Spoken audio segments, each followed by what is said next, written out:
warahmatullahi wabarakatuh. Perkenalkan, nama saya Destina Fatimah Kumalasari dari absen 25 dari kelas 10 IPA 4.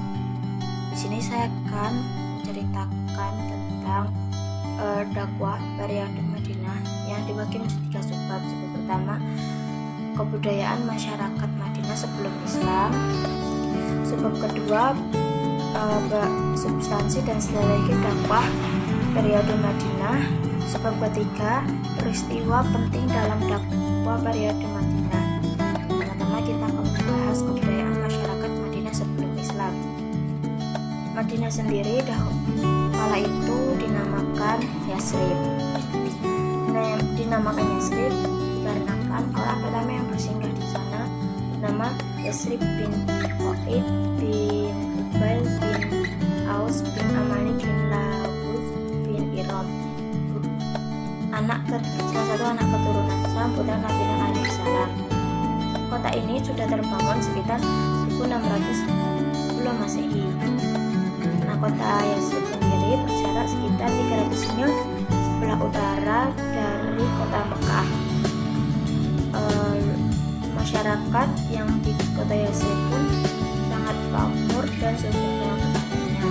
Luas kota Yasrib kala itu hanya 15 km.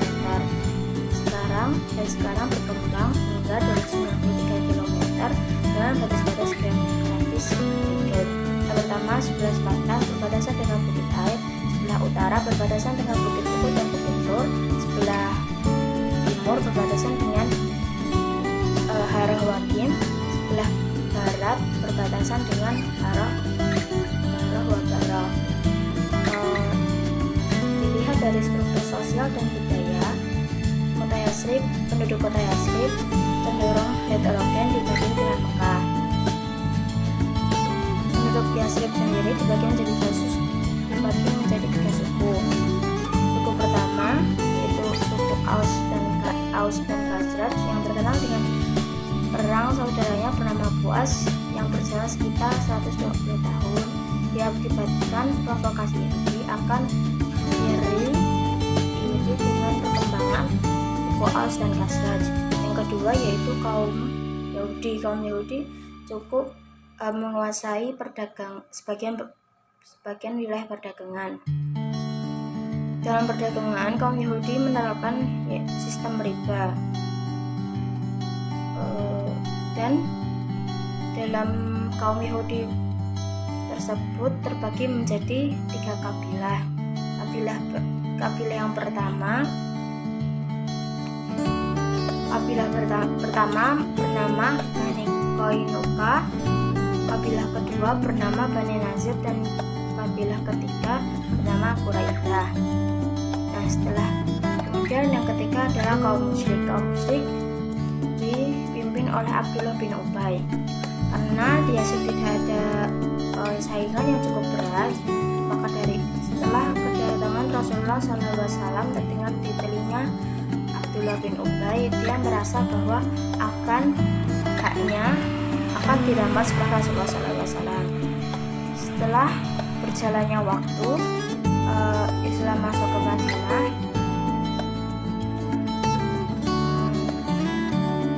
Orang Madinah pun masuk ke Islam secara drastis, yang itu mengakibatkan Abdullah bin Ubay memiliki benih-benih permusuhan kepada Rasulullah SAW. Setelah itu Rasulullah SAW mengganti nama kota Yasrib dengan Madinatul Munawwarah. Lanjut dengan subbab yang kedua yaitu substansi dan strategi dakwah Rasulullah SAW di Madinah. Nah, kaum muslimin di Madinah telah mengetahui kabar kepergian Rasulullah SAW. Mereka sempat menunggu, tapi mereka pulang kembali dikarenakan matahari yang cukup terik. Kemudian mereka menunggu lagi dan kembali lagi karena menunggu Rasulullah yang terlalu lama. Setelah itu ada orang Yahudi yang naik ke atas atap rumahnya. Lalu dia melihat Rasulullah bersama rombongan menggunakan pakaian putih. Saat itu seisi Madinah berangkat untuk menyambut hari itu. Memang betul-betul hari yang istimewa dan semua orang berkumpul. Sebelum sampai di Madinah, Rasulullah SAW singgah dan tinggal selama 4 hari di Masjid Quba. Selama itu Rasulullah mendirikan Quba dan sholat di dalamnya.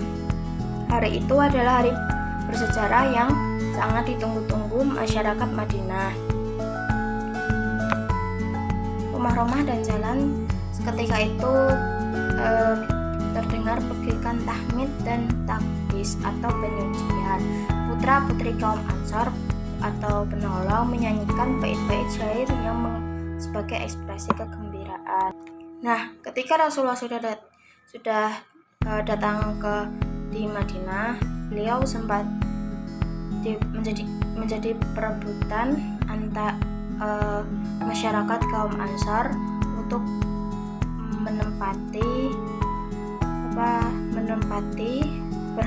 kaum Ansar berharap bahwa rumahnya akan ditempati oleh Rasulullah Shallallahu Alaihi Wasallam. Saat melewati satu persatu rumah orang-orang Ansar, mereka mengambil tali unta beliau. Setiap mereka lakukan demikian, Rasulullah berkata kepada mereka, biarkan unta ini lewat karena ia diperintahkan sesuai dengan kehendak Allah SWT. Unta Nabi Muhammad SAW terus berjalan hingga ia berhenti di kediaman Bani An-Najjar, keluarga ibu kakek Rasulullah SAW, Abdul Muthalib. Hal itu merupakan taufik Allah SWT kepada sang unta.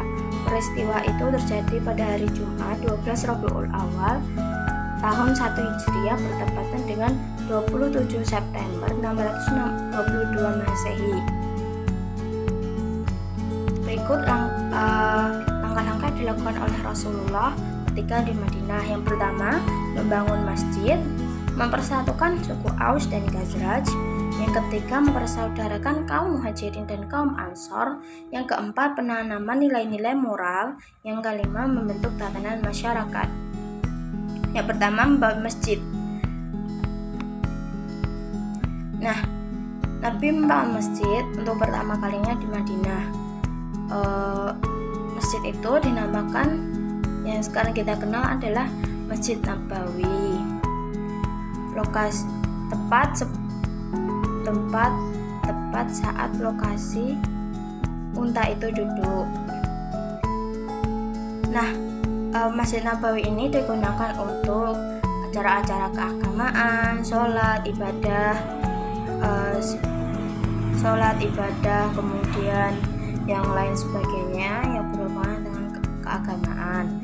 Yang kedua yaitu mempersatukan kaum Aus dan Khazraj. Yang ketiga, mempersaudarakan kaum Muhajirin dan kaum Ansor. Di samping membangun masjid sebagai pusat perkumpulan dan persatuan, Rasulullah juga melakukan langkah lain yang merupakan sesuatu yang paling indah yang diterapkan dalam sejarah, itu mempersaudarakan kaum Ansor dan kaum Muhajirin. Yang ketiga yaitu penanaman nilai-nilai moral. Yang kelima yaitu membentuk tatanan masyarakat. Kemudian Rasulullah SAW mempersatukan golongan Yahudi dari Bani Qainuqa, Bani Nazir, Bani Quraidah, dan beliau membentuk suatu perjanjian yang melindungi hak-hak asasi manusia di Madinah dan kemudian disebut dengan Piagam Madinah.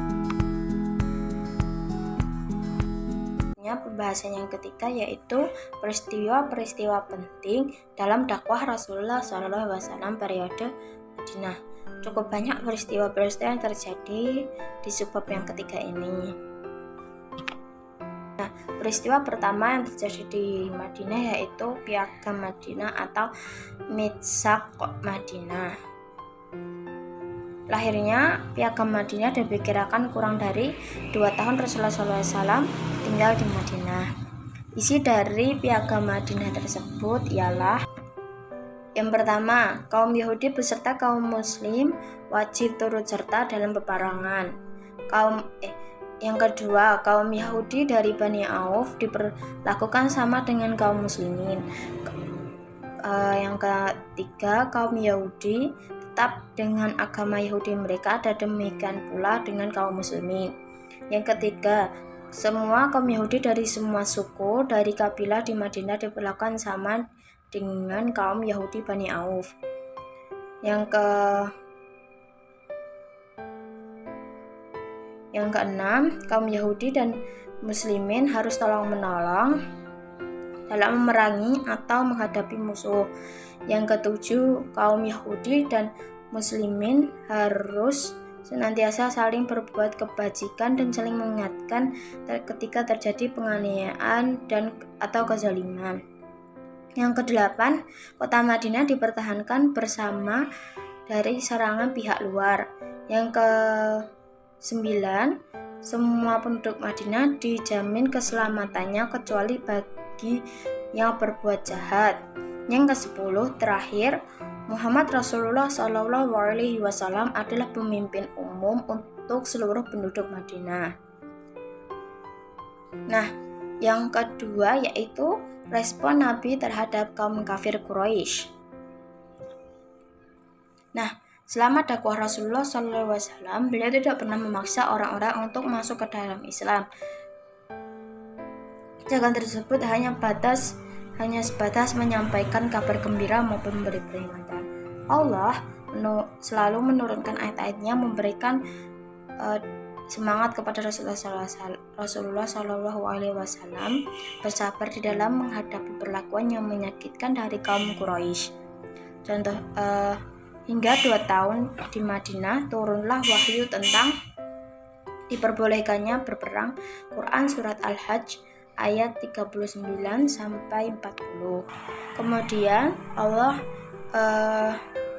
memerintahkan pelaksanaannya melalui firman Allah Subhanahu wa taala dalam Quran surat Al-Baqarah ayat 190. Rasulullah Shallallahu alaihi wasallam hanya sebatas memerangi kaum Quraisy saja, tidak semua bangsa Arab. Dalam sejarah ada 2 sebutan untuk perang pada masa Rasulullah SAW.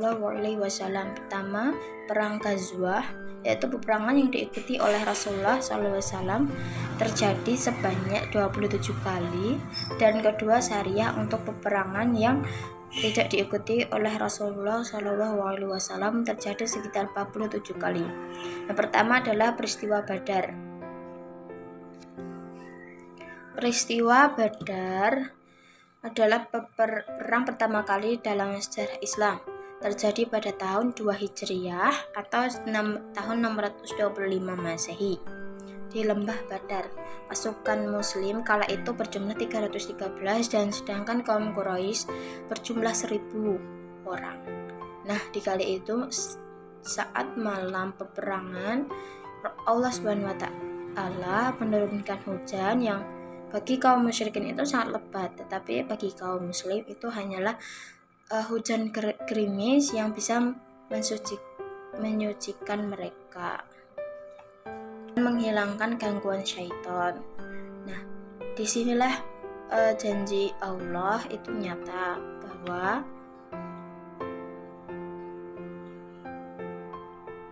bahwa umat Islam akan memenangkan peperangan ini. Yang kedua adalah peristiwa Uhud atau perang Uhud yang pasti semua tahu ya, bahwa saat itu kaum muslim tidak patuh dengan apa yang diperintahkan Rasulullah. Nah, saat itu tuh terjadi genap 1 tahun dari peristiwa perang Badar.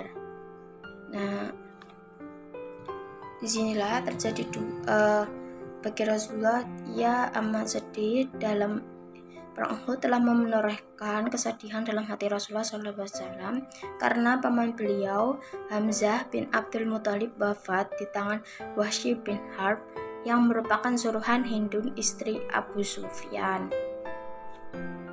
Ketika kaum muslimin sudah mendapatkan kemenangan, tiba-tiba pasukan muslimin yang berada di Bukit Uhud tergiur harta rampasan perang, yaitu atau biasa disebut ghanimah. sehingga pasukan pemanah itu menuruni bukit dan akhirnya berhasil diserang kembali oleh kaum kafir Quraisy. Yang ketiga yaitu perang Ahzab atau perang Khandaq. Terjadi pada bulan Syawal tahun ke-5 Hijriah sekitar kota Madinah bagian utara. Salah seorang sahabat bernama Salman Al-Farisi berkata, "Wahai Rasulullah, sesungguhnya dulu ketika kami di negeri Persia, apabila kami dikepung musuh, maka kami membuat parit di sekitar kami, dan itu merupakan strategi yang sangat jitu sebelum dikenal oleh bangsa Arab sebelumnya." Jadi waktu itu Rasulullah SAW dikepung oleh salah. Jadi waktu itu Rasulullah itu sedang bermusyawarah dengan sahabat-sahabatnya untuk membuat taktik strategi. Kemudian setelah mendengar itu, Rasulullah bersegeralah melaksanakan rencana tersebut, dan beliau mempercayakan kepada setiap 10 orang untuk mengambil parit seluas 40 hasta.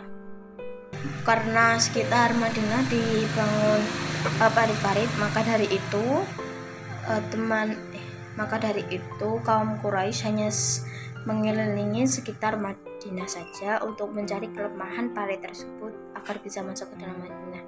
Karena pertolongan Allah Subhanahu wa taala datang, Allah Subhanahu wa taala menurunkan hujan yang cukup lebat dan memporak-porandakan kemah kaum kafir Quraisy.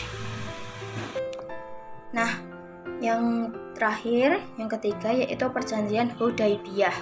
Perjanjian Hudaybiyah ini terjadi pada tahun 6 Hijriah. Rasulullah SAW dan kaum muslimin berangkat ke Mekah. Jumlah mereka banyak, sekitar 1000 orang, untuk menghilangkan praduga jelek dari kaum kafir Quraisy. Umat Islam berpakaian ihram dan menuntun ternak untuk disembelih pada hari tasyrik di Mina. Nah, ketika beliau bersama rombongan ke Mekah, Utsman ditahan kaum kafir Quraisy dan terdengar berita bahwa beliau dibunuh. Ternyata berita tersebut tidak benar. Utsman telah datang dan berhasil memberi penjelasan kepada kaum kafir Quraisy. Tak lama kemudian, utusan kaum kafir Quraisy bernama Suhail bin Amr datang. Dalam pertemuan itu disepakati perjanjian antara kaum kafir Quraisy dan kaum muslimin. Perjanjian ini disebut perjanjian Hudaybiyah. Adapun isinya sebagai berikut. Yang pertama, umat Islam tidak boleh menjalankan ibadah umrah tahun ini. Tahun depan baru diperbolehkan dan tidak boleh berada di Mekah lebih dari 3 hari. Yang kedua, keduanya tidak saling menyerang selama 10 tahun. Yang ketiga, orang Islam yang lari ke Mekah murtad diperbolehkan, sedangkan orang kafir Mekah yang lari ke Madinah masuk Islam harus ditolak. Yang keempat, suku Arab yang lain bebas memilih bergabung dengan Rasulullah SAW ke Madinah atau mengikuti kafir Quraisy di Mekah. Yang kelima, kaum muslimin tidak jadi melaksanakan ibadah umrah tahun ini, tetapi ditangguhkan sampai tahun depan. Nampaknya isi perjanjian ini merugikan kaum muslimin, tetapi hikmahnya sangat besar. Masa 10 tahun dapat dimanfaatkan untuk berdakwah dengan bebas tanpa khawatir ada gangguan dari kaum kafir Quraisy. Sekian yang dapat saya sampaikan. Bila ada salah kata, mohon dimaafkan. Wassalamualaikum warahmatullahi wabarakatuh.